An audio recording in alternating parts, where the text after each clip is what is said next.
Hi, I'm Saskia from rawfreedom.co.uk and today I'm going to be demonstrating Thai noodles. So, a lot of people don't realise that you can do a lot of recipes raw that you're used to having cooked, and they have a freshness in terms of their flavour and a liveness, a kind of multi-dimensional aspect to the palate that you just don't get in cooked food. So I'm really excited to be demonstrating this one for you because it's just one of those recipes that sets your taste buds on fire. So we're starting off for our noodles with courgettes. So we've got 3 courgettes here, and what I'm going to do is I'm going to chop the ends off.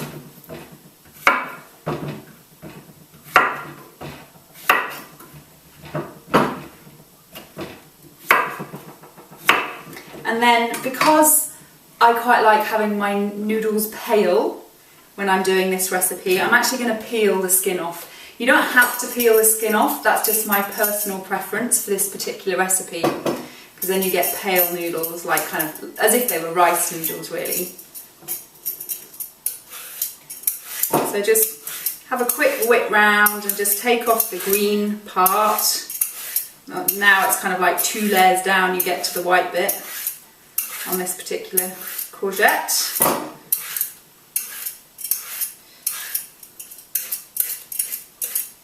It doesn't matter if you've got a little bit of green in there, but you're really trying to get down to the paler part as much as possible. So we're going to do this for each one.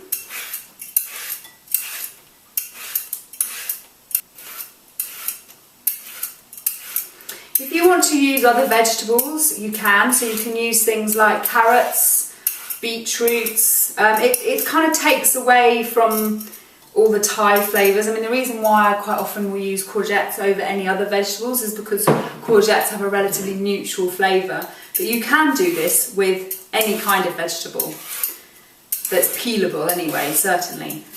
So here, I'm now just peeling down to the core into my bowl that I'm going to be mixing it all with, to get my lovely pale noodles. And the bit that you don't actually put into the recipe, so like I'm going to stop peeling now, this you can juice, or you can put it in a smoothie, or you can put it into a salad, so you don't need to waste it. It's just once you get down to the central core, it's quite difficult to actually turn it into noodles because the peeler just doesn't really like it. So you're just going down as far as you can before it stops working.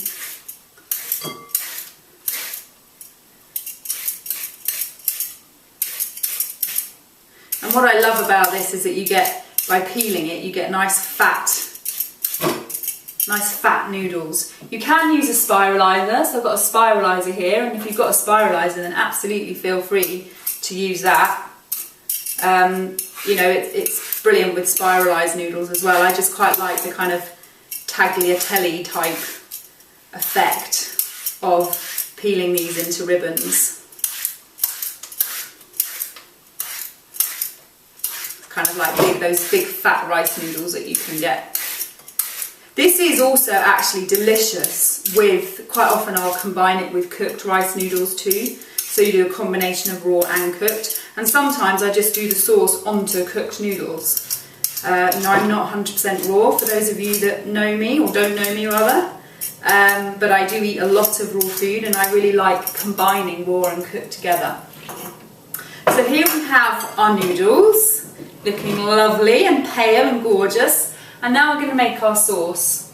So you're going to be blending. It's a super quick, super easy sauce. And so what we've got is, we've got 1 lemongrass, which I'm going to cut right back down, peel right back down to the soft part. Quite often people don't realise how far you need to peel your lemongrass back. And if you don't peel it back far enough, these outside leaves are actually very fibrous, and it's kind of like you've got dog or cat hair in your food, so it's not very nice. So it's really important, particularly when you're doing it raw, that you peel back your lemongrass far enough.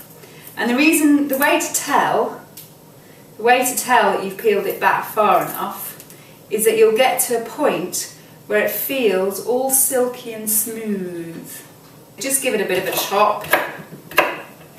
And you can see that really I've stripped it back, so there's very little of it left. And you can use all this lovely fibre, it's still got lots of flavour, but you can use it in like making your own herbal teas. So just chop it up and put it in with some hot water and some lemon or whatever, some ginger. It's really delicious. So to that we're going to add 2 dates. So these are medjool dates. Make sure you take the stones out. I do occasionally forget to take my stones out and wonder why my sauce is also gritty. It's really not very nice, so please remember to take your stones out. And then we've got 1 centimetre of fresh ginger root and half a clove of garlic. So I'm just going to take the skin off this garlic. And you can, if you tend to find yourself being quite sensitive to garlic, then it's a really good idea to cut the garlic in half and actually remove the central shoot bit. So you'll see that there's a bit that's started to go slightly green, and you just take that part out, and that will quite often stop garlic being so hard to digest. So in goes half a clove of garlic, and then we've got a lime, and we're going to zest half of it. So zesting is just taking the coloured part off your lime. And again, you don't want to go too far down because it gets bitter. I know I've repeated that in a lot of my recipes for a lot of you, so hopefully those of you who've watched a lot of my recipes know that. You're literally just taking the colour off.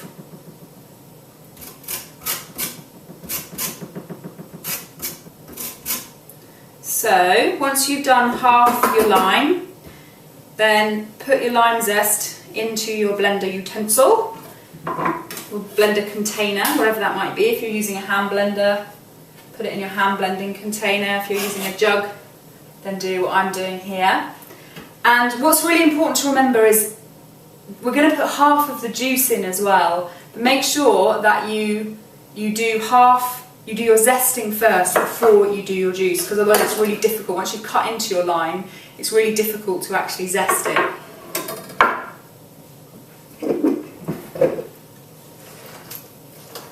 If you don't have one of these squeezy things, you can just stick a fork in. So once you've squeezed your lime, pour that in as well.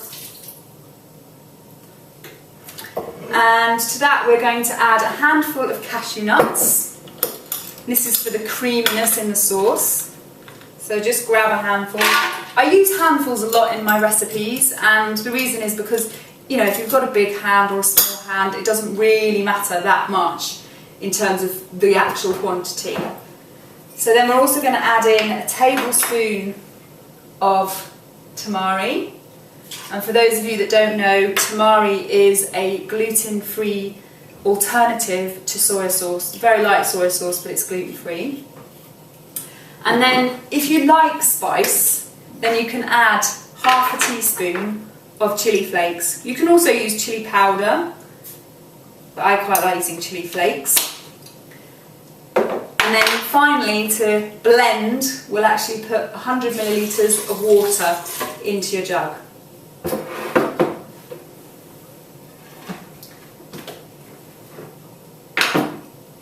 And off we go.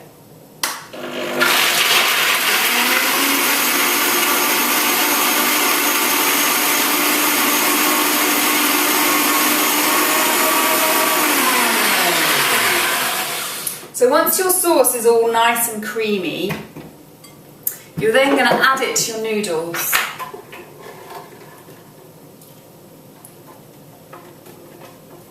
Oh, that smells delicious. You can really smell the lemongrass and the lime.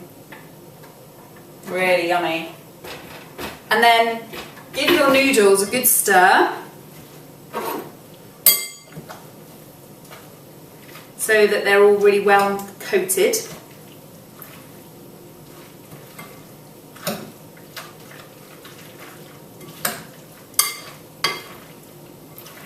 Oh, that's looking really good. Okay, so once they're all well stirred, onto your serving plate.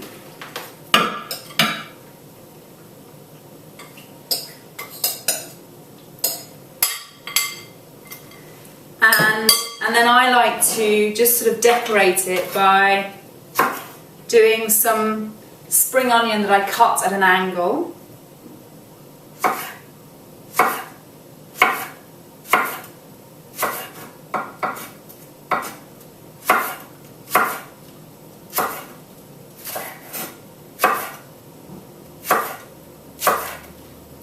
And a nice bit of coriander. Just about a tablespoon once it's chopped. And I'll chop this quite roughly, I don't like it too finely chopped on this particular dish. So on goes, just spread this out a bit. So then on goes your coriander, followed by your spring onion. And then I like to sprinkle on a little bit of the chili flakes as well, just for a bit of contrast and colour.